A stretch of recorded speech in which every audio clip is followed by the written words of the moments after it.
Hello everyone, welcome to this session today. My name is Amanpreet Bhangoo from Bullseye Consultants.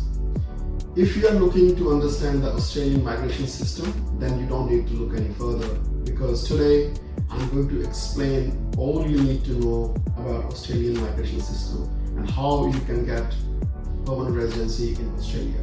So basically, general skilled migration is a points-based visa where you need to collect the points and collect those points, which are basically from your age, skills, which is experience, from your qualification, from the English language, points, from your marital status, whether you're single or married, and if you're married, whether you have a skilled partner. So you collect those points and get into the pool of these visas.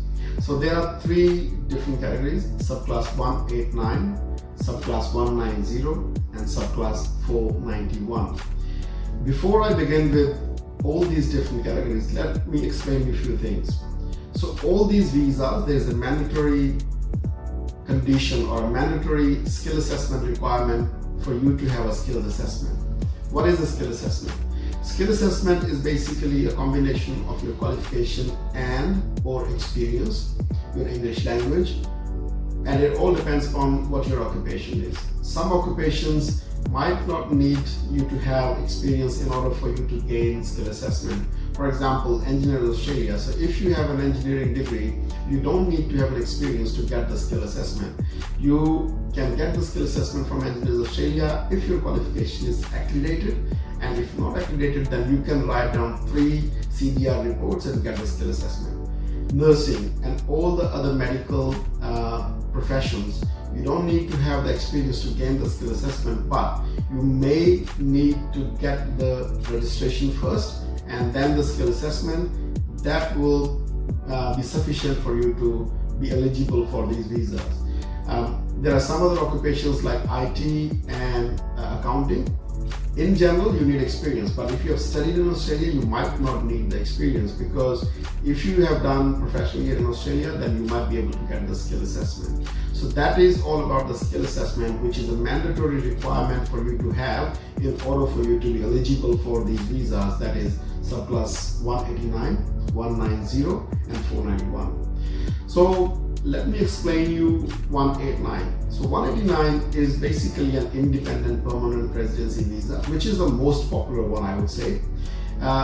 If you collate all your points, as I explained, for your age, which has a bracket like from age, if you are up to 25, from 18 to 25 you get 25 points, from 25 to 32 you get 30 points, from 32 to 39 you get 25 points, and then over 40 you only get 15 points. So like that, experience give you extra points. So if you have overseas experience, 3 years give you 5 points, 5 years give you 10 points, and 8 years give you 15 points. But if you have experience in Australia, then only 1 year of Australian experience will give you 5 points, and again 3 years give you 10 points, 5 years give you 15 points. And if you have a combination of experience from overseas and Australia, you can claim up to 20 points altogether, and that is the maximum you can claim for these visas. English, if you have a score of 7 each in IELTS or equivalent, there are other tests that are applicable as well. So if you have 7 each, that gives you 10 points. If you have 8 each, that gives you 20 points. NATI is another, it's English language, basically translation test. If you pass that test, that gives you 5 points, and it's available in many languages, which means you need to translate from English to that language and vice versa. And if you clear that exam, if you pass the exam, you get 5 points. So this is how you collect all those points and then lodge an expression of interest. So once you lodge an expression of interest, then you wait for your invitation, and if invited, then you can lodge the visa, obviously. But there's a catch there, It all depends on your occupation, because these visas, all these 3 categories under the general skilled migration, belongs to a list of occupations which are again subcategorized into 3 different categories, which is medium to long-term list, short-term list, and regional occupation list. So the most important part is your occupation, because I put together a recipe for permanent residency, which is 3 ingredients that I use. Number 1 is the occupation and which list that occupation belongs to. Number 2 is the skill assessment, as I explained before, because it's a mandatory requirement that how you're going to get the skill assessment. Number 3 is the job. So you might need the job, which I'll explain in a minute, because if you're in Australia, some of the states might need you to be working in your occupation, or even if you're offshore, they need you to have certain number of years of experience, which makes the job as very important aspect of your permanent residency pathway through the skilled migration. So let's go back to our visa categories. So 189, as I explained, you need to collect all those points, lodge an expression of interest, and then wait for your visa. All right, visa grant. Now, subclass 190, which is a state nominated permanent residency, it gives you 5 points if invited, because that 5 points belongs to the states, and each state, as I explained before, has its own criteria. You might have to have the job in a particular state, or even if you're offshore, you might need to have a certain number of years of experience in order for you to claim those 5 points. And again, if invited, then you will be able to submit your application to the state, that particular state, and if all good with your paperwork, they will approve the nomination. Then you will be given a final invitation to lodge the subclass 190, and then it may take a year or so, then you will be in Australia after you get your permanent residency through subclass 190. The third subclass under this category is 491. So 491 has 2 different streams. One is the state nominated and another one is the family sponsored. As I was explaining before about subcategories within the list, like that is applicable to these 3 different visa subclasses, that list has 3 subcategories. One is the medium to long term list, the next one is the short term list, and the third one is the regional occupation list.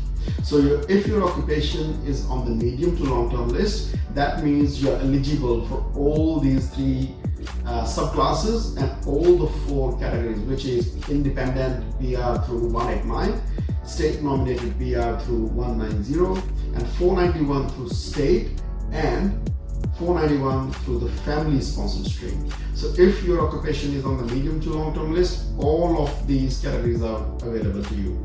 If your occupation is on short term list, then you can only be eligible for state nominated PR, which is subclass 190, or state nominated 491, which is again a provisional state nominated visa. If your occupation is on regional occupational list, which is the sub list within this within the category of the occupational list, then you are only eligible for 491 state nominated visas. So in a nutshell, if I need to explain, medium to long term occupations, all the subcategories including the family sponsored 491, short term is for 190 state nominated and 491 state nominated, regional occupational list only 491 state nominated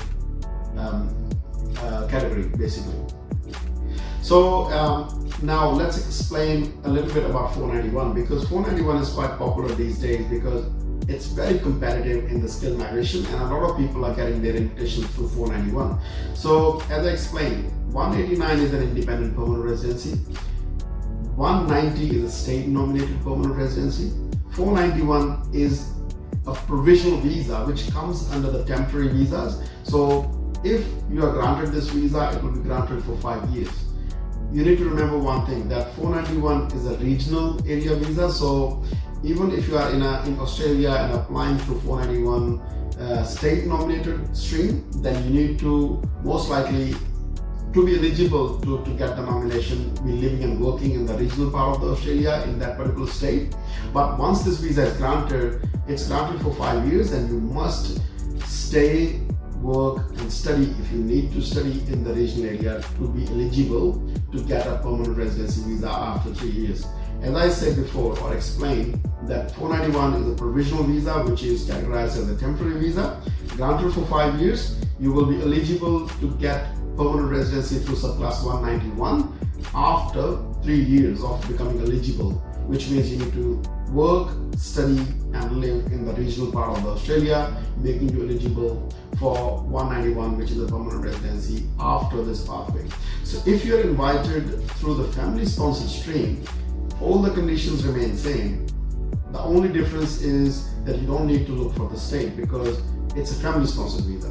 So if you are a married person, then your partner may have any relative which is up to first cousin. So that means in a simple language, if I have to explain, your or your partner's parents, their brothers and sisters, if they live in Australia as a permanent resident or as an Australian citizen and living in the regional area, they will be able to sponsor you, or their children, which are your first cousins, either by yourself or your partner's first cousin, will be eligible to sponsor you for the subclass 491 family sponsored visa.